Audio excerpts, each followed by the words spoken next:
Can you give an example of a company that managed to figure that out and then how they went in and changed things? I can describe one that I feel did it extremely well. And the onset was that there was a logistics company, a liner, what we call it, so transporting large pieces on huge vessels across the oceans. And this is a difficult industry under a lot of cost pressure. And they basically took out whatever they had in their operations, or at least they felt they had taken it out. But it still wasn't good enough. Discussions around further cost reduction were difficult because people were arguing, I've already taken out 10, 20, 30% of my cost of my people. And what then happened was that the CEO said, well then, if that's the end of where we can get to, then we'll change this. So we'll change the whole environment in which we run our company. So they moved from a very localized country-by-country setup and said, we will now, as of now, run it on a global scale. Certain things will be global. And there, for example, sales. Or services, or they also took out all the support functions and drove them on a global scale. So that now allowed people, first of all, to have a completely different view on things and question, do we really need this on a local level? Do we really need to have an HR department doing recruiting in Germany, or is it good enough to do that for Western Europe? And thereby have a completely different discussion that previously, in the old environment, in the old governance structures, didn't happen. And thereby, I think what the real success was that wasn't just maybe getting another 5% through a different global structure, but it enabled another critical questioning of what do we really need, where do we move to, and how can we change our whole delivery model, and thereby they actually created another 25% savings on top of what they had done before. Companies that have been successful overall with this, what are some of the approaches that they took to figure out the right thing to do? Right. In general, when you embark on such a journey, I think the first and foremost critical thing is that you understand and agree in your senior leadership what you aim for.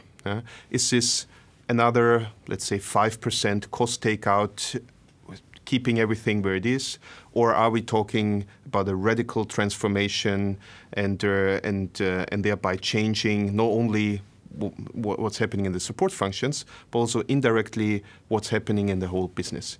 And that needs to be discussed first. So that's all about scope, that's about speed, how quick do we need to see results, how much do we want to see, and how much do we want to involve the organization. So these are critical questions that leadership should ask themselves and align on, so that later, when things start to roll, they can actually compare and adjust according to the principles they've laid out at the beginning. So once that's such a discussion's taking place and agreed, then it's important to take stock, really understand where's our starting position, where do we actually jump from, and then decide how far are we going to move. As I said before, like a cost target or speed, that needs to relate to a baseline. So you say, well, I want to take out 25% of cost over 3 years, and the cost to achieve is allowed to be whatever, the annual savings. Then you get a very clear breakdown of what needs to happen over what sort of time, and thereby also a good understanding of which methodologies, which approach can you actually use in order to achieve that, which is the next step. So we often find in these discussions that people have things in their mind that they want to do, like I want to engage the whole organization. At the same time, they want to change the setup and move things to India. So it will be difficult to involve everyone and ask them whether they want to move their job to India. So there are certain things which are contradictory, and once you've set your mind on certain goals, you need to make sure that your approach to achieve them actually fits it. That sounds a bit trivial, but you often find that there's these processes which are in terms of engagement, in terms of duration, in terms of swiftness of execution, they don't match what the original goal of a company is. So once you have that plan established, what are the next steps? Supposing you have set your targets, then the next step is to really work on detailed plans to deliver against these targets. And once these have been developed, it's a rigorous management process of making sure it happens. And there we always try to remember our clients that the key after some stage is not to do your change, but to arrive at your goal. Because after some time, you can often find, and I worked with a bank in Germany, and they were so stuck on basically doing a certain change that they forgot to monitor what they actually tried to achieve. And before they actually implemented that sort of change, they had already arrived cost-wise at the point where they wanted to be. And then you can have a discussion whether it's really useful to let go of another 300 people or whether you want to do that at another time or not at all. So it's always key to keep focusing on where you want to get to. So at the other end, if there's a cost lift up due to other effects, inflation, whatever, you adjust your plans so you arrive at your target. And last but not least, and that's I think core, is to use such a drive to foster a different kind of thinking, a different philosophy, so to say, of how you look at cost, and thereby make sure you don't have these big programs all the time or every 2 years, but you have a continuous discussion around best use of resource, as discussed before, between units, so the ones who produce and the ones who take it, but also on a budgeting level, on a quarterly level, so you really make best use of your enterprise resources, especially at the support function level. So let me ask you, when you go into a company as a consultant, how do you actually observe that there's inefficiency there? What is it you look for? How do you see it? You mentioned that sometimes the waste is invisible. It's not like laying around on the shop floor. We look at it through 4 lenses. Number one is we measure how many resources are attached to certain activities. So how many HR people do recruiting. Number 2 is we look at organizational structures. How deep is it? How spread is it? And typically you find that if they're too spread or too deep in the organization, then they are inefficient. Number 3, we look at what do they deliver. So what sort of key process indicators or key performance indicators do we find? How long does something take? How long does it take you to get your monthly closing? How long does it take you to do your budget? How long does it take you to actually get someone hired if you have an open position? And lastly, number 4, we look at the internal way of looking at the quality of service. What's the feedback that HR gives finance? What's the feedback that procurement gives controlling about the quality of service, the timing, the level of service, and so on. So if you look at those 4 lenses and you evaluate them, it gives you a really good picture where the real problems lie and how to overcome them. So could you give an example of a company that actually did that? Yeah. So we worked with a chemicals company in Europe, and what we found, just taking their finance and their HR function, that they had very different issues. So the finance function was actually very lean, very narrow structured in their organization, but they didn't get involved in any kind of business-related needs. So they didn't provide the numbers that people needed to do sales forecasting, to do proper client-based budgeting, to do proper pricing, and so on. So they were not lacking on the cost side, but they were lacking on the content side. What do they deliver? On the other end, there was the HR department, who was seen as very receptive. They were always there if you required them. They were very friendly, but they were inefficient. So it took them very long to do anything, like a recruiting process took for 3 months. It shouldn't take longer than 6 weeks to find the right person. They were way too many. They were actually twice as many than you would assume from an industry benchmark. And their structure was complex and complicated. So within the same company, but under different leadership and with different history, you can find very different issues that require then different approaches to actually get them into a state of excellence. What are the most typical inefficiencies in companies? On the support function level, I think the most important lever is to get the service level discussion between those who provide a service and those who actually take it up going, and thereby reduce service levels to the right degree. So when you look at, let's say, a total saving range of your savings being 100%, where you can save, you probably get about 30 to 40% of those savings out of that specific lever, and other levers being getting your structure right, getting your processes right, getting automation going, maybe doing some offshoring or getting services to the right price. That all is usually only about half the size of what you get from getting the service levels adjusted to what's really needed by the business. For all of these things, it may vary by industry, you could let us know about that, but what kind of savings do you see with these companies when they take on a program to really go into this deeply and make changes?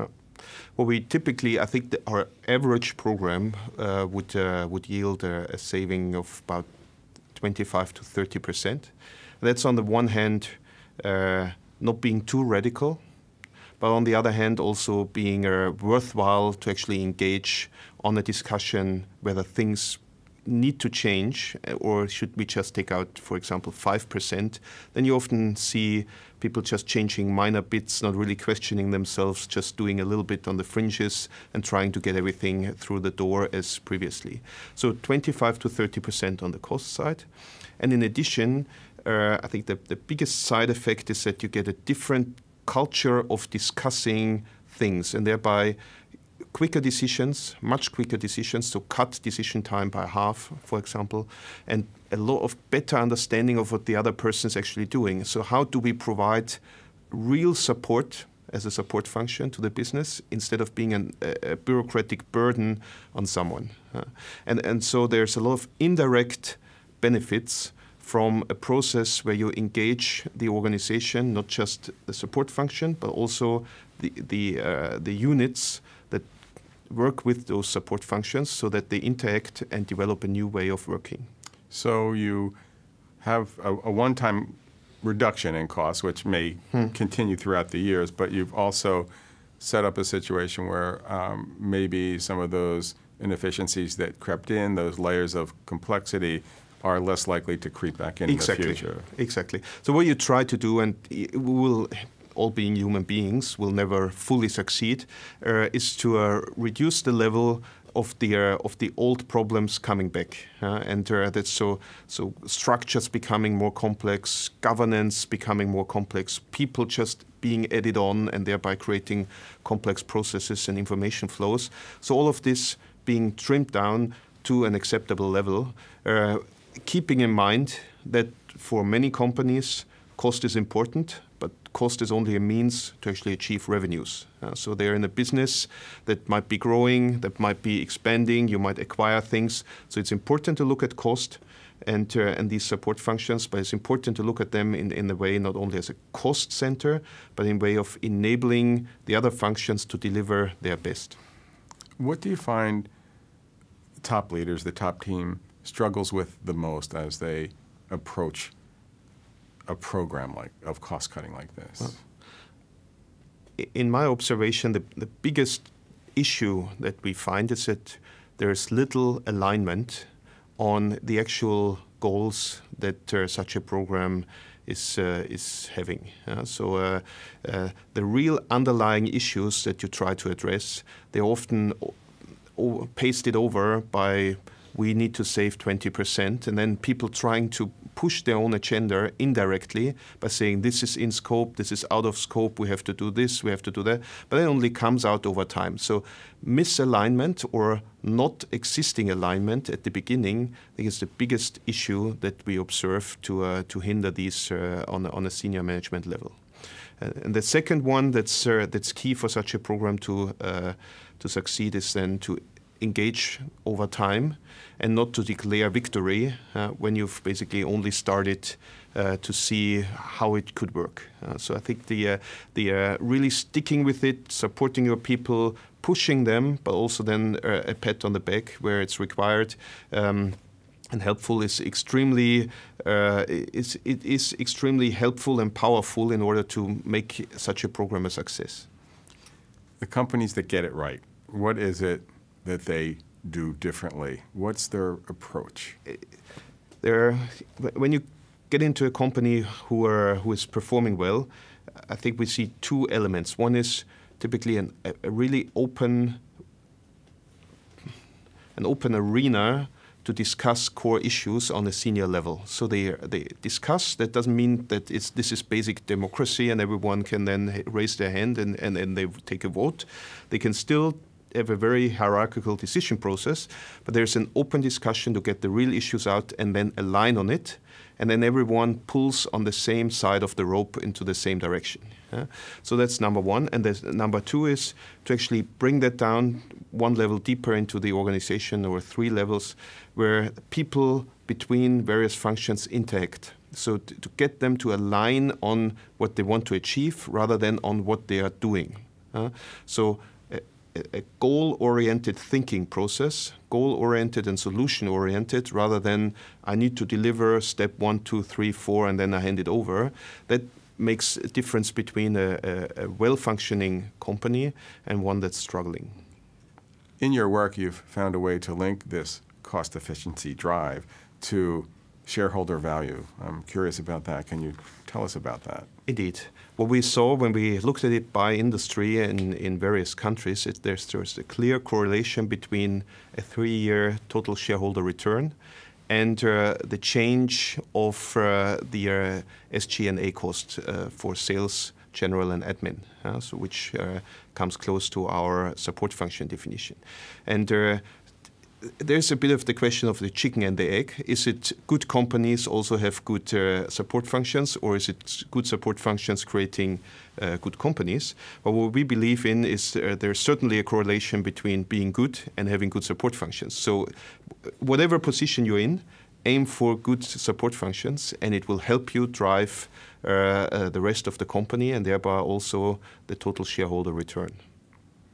Okay, thank you. Thank you for joining us today. It's been a pleasure to be here. Thanks.